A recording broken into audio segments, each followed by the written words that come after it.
Okay, good morning, everybody, and welcome to Chassidus in the morning. 15 minutes. Chassidus.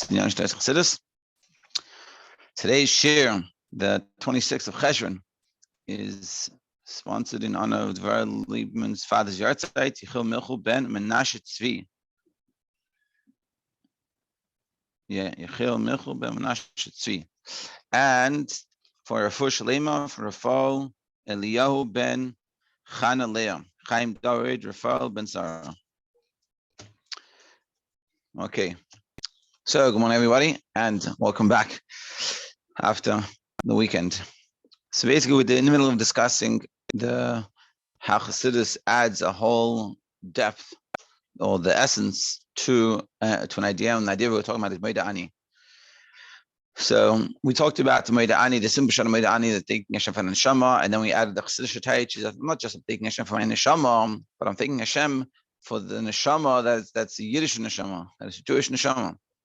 Actually, kiss. Like example we gave of the king, that if he sent his son to live in the ban, not just he won't be so thankful, but he'll be very unhappy about living in the ban because it's not where he belongs. So too, that's what we're thankful. Not just in this world.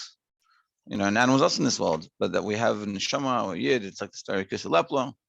That was the Alpip Shat with what Chassidus adds. And then we're talking about how Chassidus adds into the Moeda Ani in the Drush, which is, in the Remez, which is that's hinting to Chesem Eisim. So he said, because really, in the first glance, if you think about it, Chesem Eisim and waking up from your sleep are totally different things.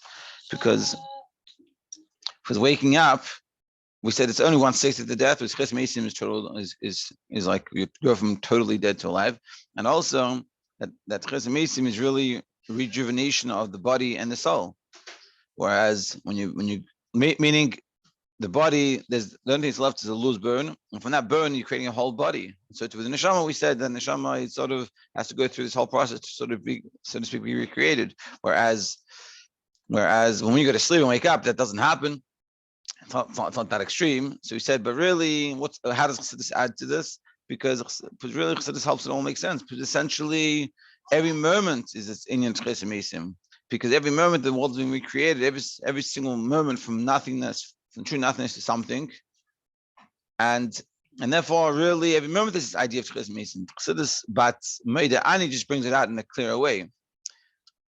And without, that's what explained. So now we're up to the Drush.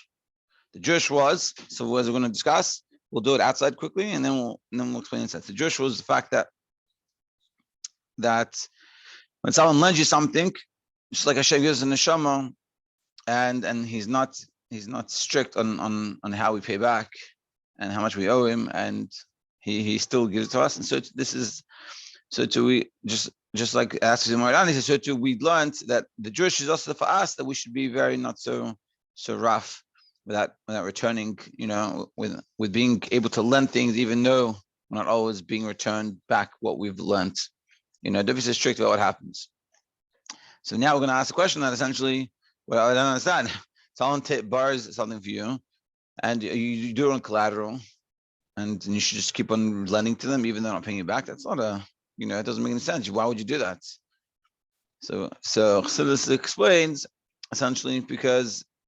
Essentially, in the mitzvah, so you could think the mitzvah is about helping someone not lose out. But really, the mitzvah is about connection to Hashem, and so every part of the mitzvah, it has its own mitzvah, which is connection to Hashem. So the fact that you get to lend something to someone, that's the mitzvah. That gives you the opportunity to connect to the Eibishter. Whether they're going to pay you back or not, it's a separate issue. But you have an opportunity to connect to the Eibishter through helping him. And also when it comes back, it's a separate issue to come back. And therefore, with Chassidus, and of course it makes sense that you want to give it to him. Because giving to him is not about it's not there to make sure you get your money back, but it's there so you can connect to Hashem. So any opportunity I get to connect to Hashem, let me connect to Hashem. Let's see inside. Yud Daled, page 73 in over here, Yud Daled. Yud Daled.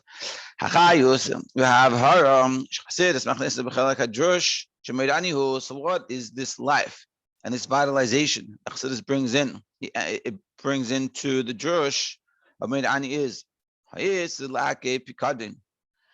Bad Chaverei So the prohibition of holding back something like an article until you get paid back, meaning someone wants to borrow something, and so you take something as a collateral. But the halachically, that collateral, you have to also give it back. You can't just keep it and never give back till you get paid back. So without Chassidus, Chassidus, ein lo havana l'chayos. This thing doesn't really make sense. Since the person owes you money, you borrow something and he'll pay you back, and he hasn't paid you back. And there's no way to get the money back. He's dominus the Kabbal as when you have the opportunity to get what you deserve. So why can't you use it? Meaning someone wants to borrow, let's say, something, so you take their wallet as like a collateral. So the guy comes back, he doesn't have the article, the person doesn't have whatever it is. Let's say it's a hand truck, and someone needs a hand truck. You say, listen, you can have a hand truck, just give me something, your wallet. So they take the hand truck, and then they come and they say, oh, I don't really have it. So why shouldn't I keep my thing? So my shna, and so he explains it as in the case of another example. My shna mechefet hagazul mimenu. What's the difference between this case, the word talking about, like a case of someone that steals something from you? If you can't get it out of the person, the ganav, the robber, for whatever reason, the Beis Din can't get it for you. You can say to someone else, someone should buy it from the robber, from the thief. It's like, as I say, I don't know if you how to get back your thing. Meaning, I want to figure out a way of getting my thing. Whichever way I can get my thing back, let me get it back. So Toras, haChassidus, Umavheres. So Chassidus comes and explains like this. So remember, the issue is that you lend something to someone and you're not able to get it back, or you took collateral and he's not able to give it back to you. You need a hand truck. It's the only hand truck there is in the world, and you need it back, and the guy can't give it to you back for whatever reason, and you're holding on to his wallet. So you say, no, I'm not giving you the wallet until you give me a hand truck back. And the guy's like, oh, I'm really sorry, but I can't. It's stuck or whatever. I can't get it back to you. So what we want to say is, yeah, I'm not giving it back to you until you figure it out.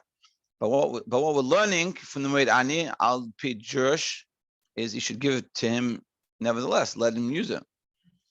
So the question is, why should we let him use it? I need my hand truck. I lost my hand truck. It's not fair. Why should I lose out? So this is what Chassidus explains. Chassidus comes and explains like this: Shekol ha-mitzvahs, gam ha-mitzvahs, sheyesh aleim tam. Every mitzvah, even a mitzvah that has a reason, has a logic behind it, but the main idea of the mitzvah is ratzon ha'elyon shel man mitam. It's Hashem's will above reason. Any mitzvah they do, a mitzvah of not stealing, so it's logical. I shouldn't steal. But we're saying, in truth, the mitzvah of not stealing is not because it makes sense. It's because this is Hashem's will and wisdom above reasoning. Ki haratzon gam kishahu babatam, because a ratzon, a will, a desire that you have, even when it comes down into reasoning, into logic, it always stays in its essence and its simplicity. Meaning, even when it comes down to reasoning, it truly isn't. That's not the true reason. And therefore, gam ha-mitzvah is mishpatim. Therefore, the mitzvahs that are statutes, meaning or ordinances, that they have some logic behind it. You have to fulfill why? Because Hashem commanded you. In the way of Kabbalah Soul. Just like a mitzvah that's a chayk. Mitzvah that's a chayk is a mitzvah that has no logic behind it. Like even in this physical, there's no logic. Let's say the example of like kashrus, there's no logic behind it. Or shatnez, mixing wool and linen. So there's no logic. It doesn't affect you in any way, whether you have wool and linen together or not. It's a mitzvah. And why do it? Because it's a chayk. It's what Hashem told me to do. So he's saying every mitzvah is essentially a chayk. But a mitzvah that has a reasoning, being that Hashem, his ratzon elyon, his higher will, came and enclosed itself in a reason for this. That's why it's called a mishpat and not called a chayk, meaning mitzvah it's called the chayik. It's clearly no reasoning, and it didn't even brought down to reason. Whereas on mishpat, it's clearly no reason, but it is brought down into a reason.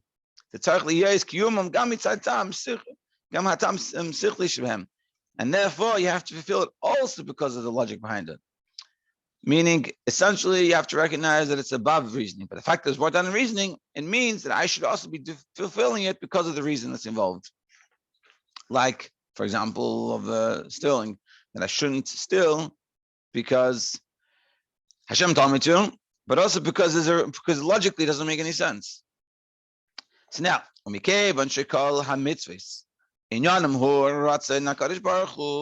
being that every mitzvah is ultimately Hashem's will, that Hashem and His will are one. So every mitzvah is really one with Hashem. Just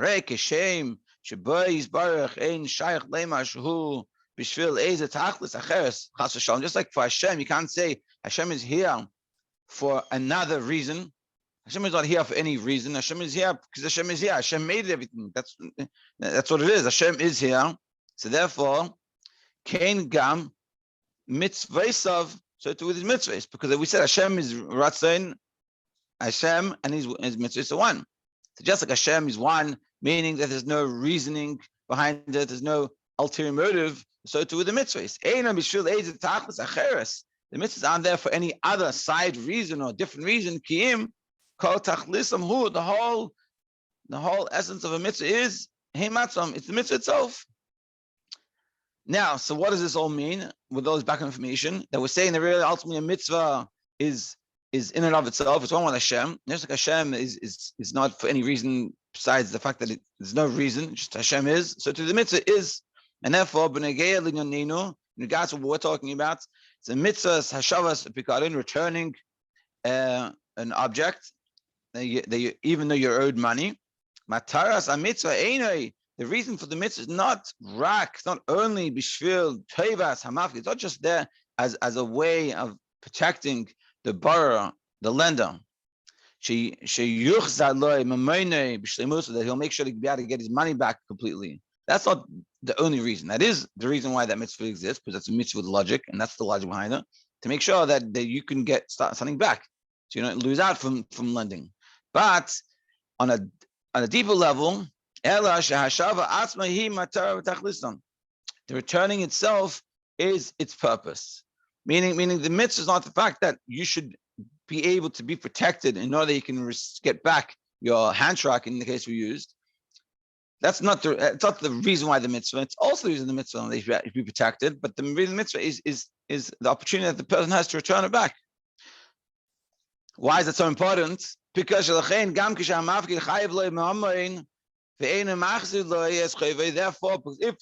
because of the fact that the mitzvah is not just to protect the person, but of being able to get his hand track back, but it's also them that the other person should return it back. Therefore, when a person is chayiv, he's obligated, he owes you money, he doesn't give you money back. You're not going to say, I'm not going to give him his wallet back. In the case, let's say, of the hand track. I owes you money, so I'm holding your wallet until you give me money back. Saying you wouldn't do that. Why? Because he's obligated in the mitzvah of returning it back. Meaning, what he's saying is he's separating the mitzvah. The mitzvah is not just a thing that we want to protect people, that I get their money back and things like this. And I'm not going to give you anything else to get my money back. That's not the purpose of the mitzvah. That's also the logic behind it. That's the logic behind the mitzvah. And the purpose of the mitzvah is to have to do a mitzvah. And therefore, when you have the opportunity to do a mitzvah, irrelevant of the consequences, the results, whether you're going to get something back or not, you're still going to do it. And this is, I hope we understand that. Meaning, if the mitzvah is only to protect the person, so he gets his money back, gets his contract back, so therefore, we would question ourselves and say, how does Medani hint on the fact that and Hashem returns us and gives us back an neshama even though we haven't paid up our debts or things like this? That doesn't make any sense. Why should I lose out on this contract? But if we're saying, like we are saying, which really it's coming from Chassidus, that there's essentially the mitzvah is above reasoning. And therefore, that's not the mitzvah in itself. It's not a reason. It's not a fact. The reason why the mitzvah today is not because of the fact that in order to protect a person from not losing out on his hand track, the mitzvah is there to do the mitzvah. It's also to protect the person from the hand track. It's the second idea. And being that there's this a fundamental first idea, which the purpose of the mitzvah is to do the mitzvah and connect to Hashem. So now I can connect to Hashem with lending out my hand track, even though I'm not necessarily going to get it back. That person has to give it back to me, of course, and of course that has to happen, and of course that will happen, Mitzvah in the right time. But the way you interact with this dealing or this business or this whatever proposition is very different. That's what we're saying. So mitzvahs herges there, and the true feeling of this, true recognition of this idea, who mitzad hayichida dafka, specifically from the level of the yichida. Because in the lower levels of the soul, and lower levels of the world, and as we explained before, being that the connection to Hashem is on these lower levels, it's the way they are. And also the way they grasp themselves in Hashem's will. As if it's the way it is included in the form. And in the form is like the person that wants his money. That's the only reason why he's doing it. He's returning. He's going to hold on to the wallet until he gets his hand track back. That's what he's going to do, and that's the logic, and that makes sense on that level. Because that's all on the lower levels. But only when you get to the level of the yechida, there's no form, and it's not included in anything whatsoever. And its connection to Hashem, is because of godliness, not because of its benefit. And there you feel the true essence of Hashem's will, as it is by itself in simplicity, meaning as it is before it's come down to all these issues.